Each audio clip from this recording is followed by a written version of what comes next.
Kemi was a bright and ambitious girl who had recently started her senior year at one of the most prestigious high schools in Lagos, Nigeria.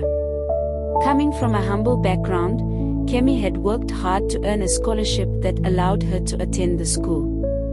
She was determined to make the most of the opportunity, and her intelligence, charm, and hard work quickly earned her a spot among the top students. As time passed, Kemi became popular not just for her academic achievements but also for her involvement in school activities. She was a natural leader and was elected as the head girl, a position that came with great responsibility and even greater expectations. Her friends admired her, and her teachers saw her as a role model for the other students. However, as Kemi's popularity grew, so did her desire to fit in with the wealthier students. Many of her classmates came from affluent families, arriving at school in flashy cars and dressed in the latest fashion trends. Kemi, who had always been proud of her modest upbringing, began to feel a deep sense of insecurity. She worried that if her friends knew about her background, they might see her differently. One Saturday morning, the school held its annual parent-teacher meeting. Kemi's father, Mr. Ajayi, was a simple man. He worked as a taxi driver, earning just enough to provide for Kemi and her younger siblings. Despite his financial limitations, Mr. Ajayi was extremely proud of Kemi and never missed an opportunity to support her education. On the day of the meeting, Mr. Ajayi dressed in his best attire, a simple but clean shirt and trousers. He borrowed a taxi from a friend to visit Kemi at school, eager to hear about her progress and to meet her teachers. Kemi knew her father was coming, but a part of her dreaded the thought of her friends seeing him. She had told them very little about her family, and she feared they would judge her if they saw her father as he truly was. When Mr. Ajayi arrived at the school, he asked a security guard to direct him to Kemi's classroom. As he walked through the school compound, Kemi saw him from a distance. Her heart raced with a mix of emotions, love, pride, but also shame. She was with a group of her friends at the time, and when one of them asked who the man was, Kemi panicked. "Oh, that's our driver," she said casually, waving dismissively. "He must be looking for me." Her friends nodded, accepting her explanation without question. Kemi approached her father with a forced smile. "Papa, you're here early," she said, trying to sound cheerful. Mr. Ajayi beamed with pride. "Yes, my dear. I didn't want to be late. Where is your classroom? I want to meet your teachers." Kemi glanced around nervously, aware that her friends were watching. "Papa, it's okay. You don't need to see them. I'll tell you everything later," she said hurriedly. "Why don't you wait in the car? I'll be done soon." Mr. Ajayi's smile faltered slightly, but he nodded. "If that's what you want, Kemi," he said gently, though he couldn't hide the disappointment in his voice. As Mr. Ajayi walked back to the car, Kemi felt a pang of guilt, but she quickly pushed it aside, convincing herself that it was necessary to maintain her image. After the meeting, Kemi's teachers praised her academic performance and leadership skills.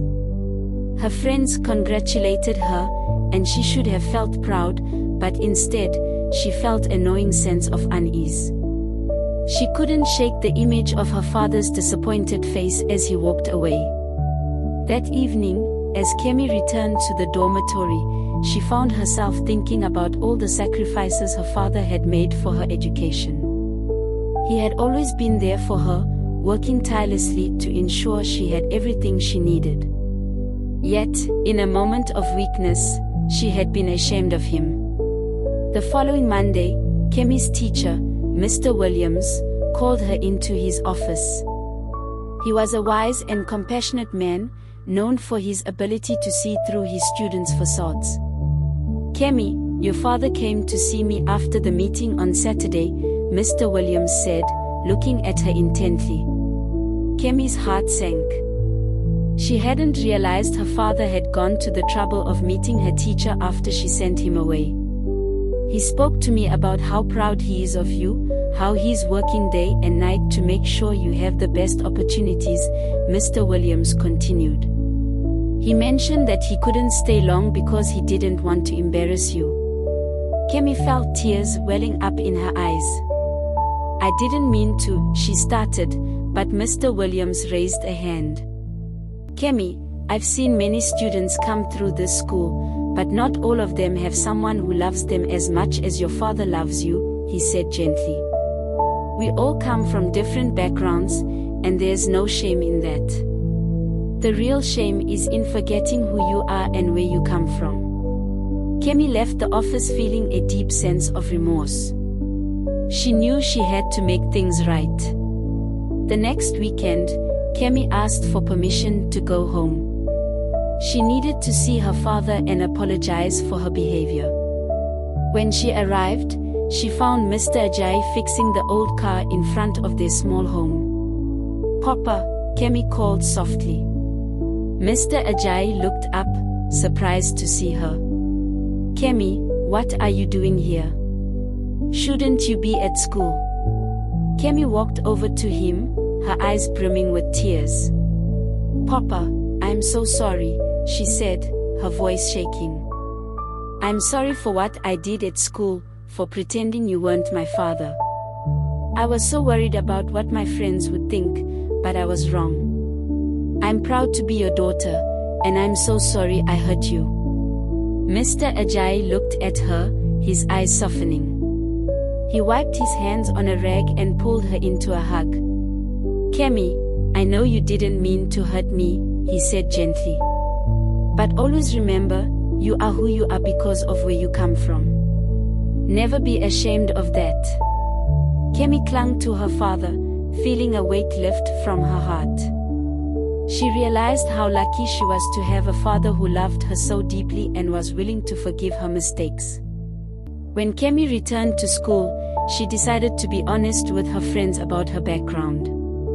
She told them about her father, his work, and the sacrifices he made for her. To her surprise, her friends were supportive. Some even shared their own stories, and Kemi realized that everyone had their own struggles and challenges. Kemi's openness inspired others to be more authentic, and the atmosphere in her group of friends became more genuine and supportive. She also noticed that her relationship with her father grew stronger. She no longer felt the need to hide her background, instead, she embraced it, understanding that it was a part of what made her who she was.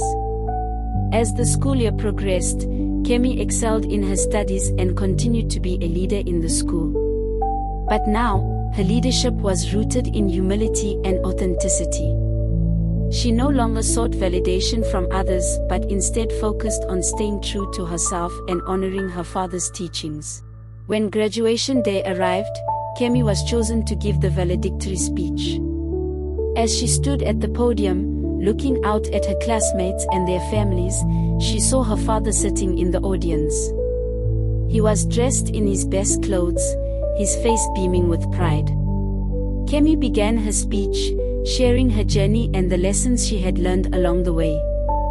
She spoke about the importance of embracing one's roots and the value of hard work and sacrifice. Finally, she looked directly at her father. I want to thank my father, Mr. Ajayi, who is here today, she said, her voice full of emotion. He has been my greatest inspiration, and everything I have achieved is because of his love and sacrifice. I am proud to be his daughter, and I will carry his lessons with me wherever I go. The audience erupted in applause, and Mr. Ajayi, tears in his eyes, stood to receive the recognition his daughter had given him. Kemi had finally found peace in acknowledging and embracing her heritage, and in doing so, she had not only honored her father but had also discovered the strength within herself. As Kemi moved on to the next chapter of her life, she carried with her the wisdom that her true worth was not defined by material wealth or social status, but by the love, values, and strength instilled in her by her father. This lesson would guide her through the challenges of life, reminding her always to stay grounded, to honor her roots, and to be proud of who she was.